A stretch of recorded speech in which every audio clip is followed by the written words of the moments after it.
ये नई वीडियो में आप सभी का स्वागत है। हॉरर स्टोरी शुरू करने से पहले चैनल को सब्सक्राइब कर लीजिए, हमारे नई वीडियो की नोटिफिकेशन आपको आ जाएगी।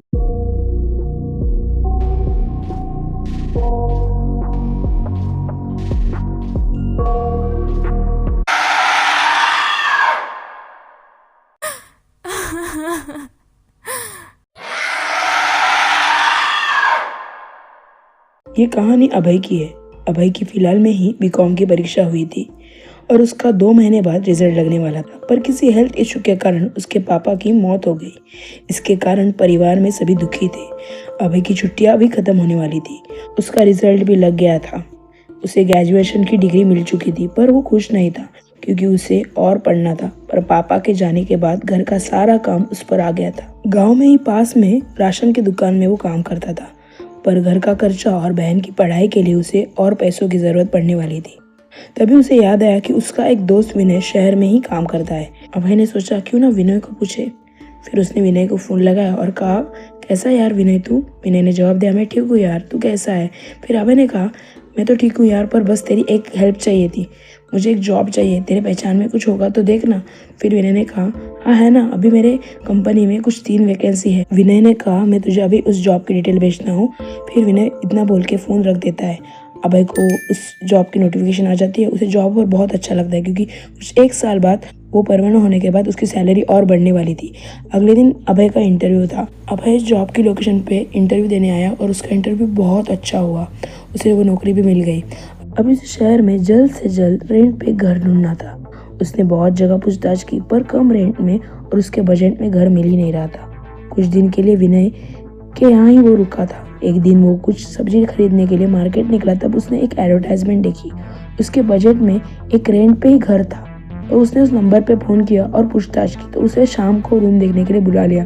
शाम को वो उस जगह आ गया। उसने रेंटल ब्रोकर से और उस ओनर से बात की। ओनर कुछ ज्यादा ही रेंट बता रहा था। तभी रेंटल ब्रोकर और ओनर एक साइड में आके बात करने लगे। देख राठौड़, ये पहले वाले किराएदार से भी मुझे रेंट कम दे रहा है, मुझे ये मंजूर नहीं है, ओनर ने रेंट ब्रोकर से कहा। फिर रेंट ब्रोकर ने यानी राठौड़ ने कहा, देखिए सर, आपके पास कोई ऑप्शन नहीं है। ये जो लड़का है ना, यहाँ पे नया है, इसे कुछ ज्यादा इस इलाके के बारे में पता नहीं है, और तो और पहले से 4 किराएदारों ने यहाँ रहने के लिए मना कर दिया है। अगर इसको इस कमरे का राज पता चल गया ना, तो ये भी इस कमरे में नहीं रहेगा।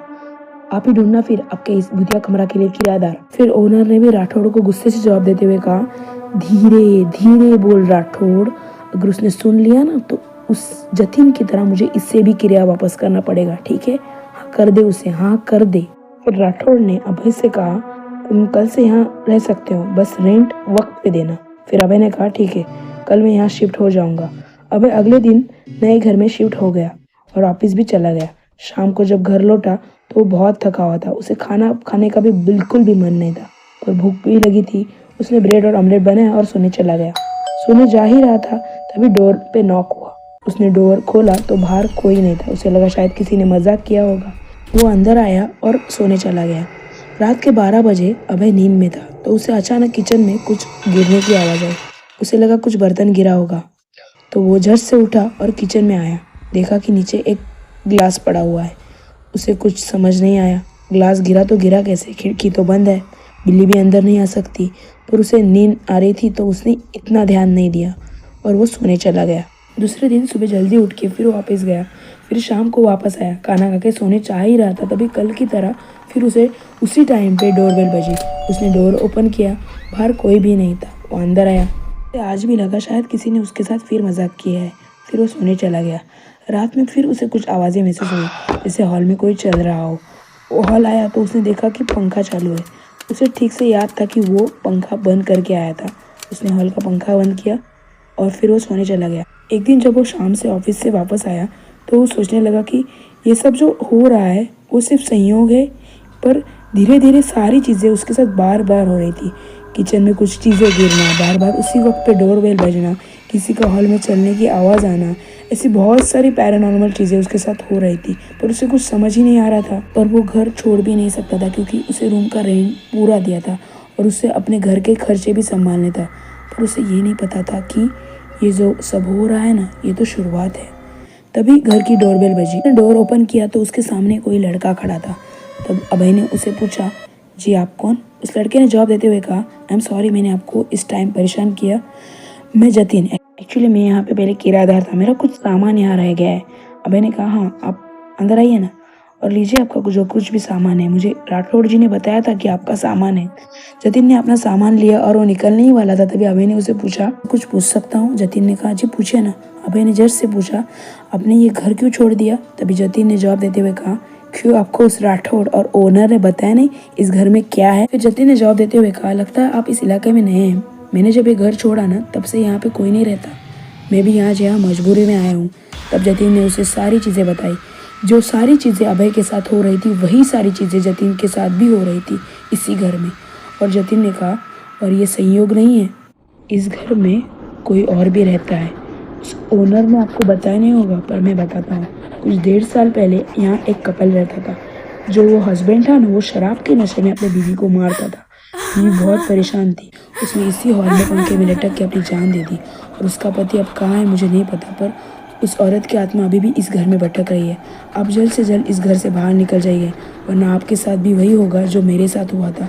अभय ने चौंकते हुए पूछा, क्या हुआ था आपके साथ? फिर जतिन ने कहा, मैं रात को जब 2 बजे सो रहा था ना, तभी हॉल में से बहुत तेज़ चलने की आवाज़ आ रही थी। मैं हॉल के बाहर आया तो देखा हॉल का पंखा चल गया। मैं पंखा बंद करने जाने ही वाला था, तभी रूम की लाइट चली गई। तभी मैंने देखा कि एक औरत पंखे से लटक रही है, उसकी आंखें बंद थी। मैंने फ़ोन की टॉर्च ऑन किया और फिर से ऊपर देखा तो उसकी आंखें खुली हुई थी। वो मुझे गुस्से से देख रही थी। उसने कहा कि निकल जाओ, मेरे घर से निकल जाओ। उसकी आवाज़ सुन के मुझे रोंगटे खड़े हो गए। मैं डर गया और वहीं पे बेहोश हो गया। सुबह जब उठा तब मैं हॉस्पिटल में था। डॉक्टर ने कहा कि मेरा बीपी हाई होने के कारण मुझे चक्कर आया था।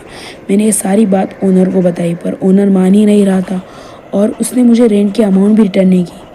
फिर मैंने कुछ लोगों की हेल्प से मुझे रेंट की अमाउंट तो मिल गई, पर वो ओनर नहीं सुधरा। ओनर को सच्चाई पता होते हुए भी पैसों की लालच में वो लोगों की जान खतरे में डालता है। तुम भी यहाँ से जल्द निकल जाओ दोस्त। इतना कह के जतिन चला गया, पर अब अभय डर गया।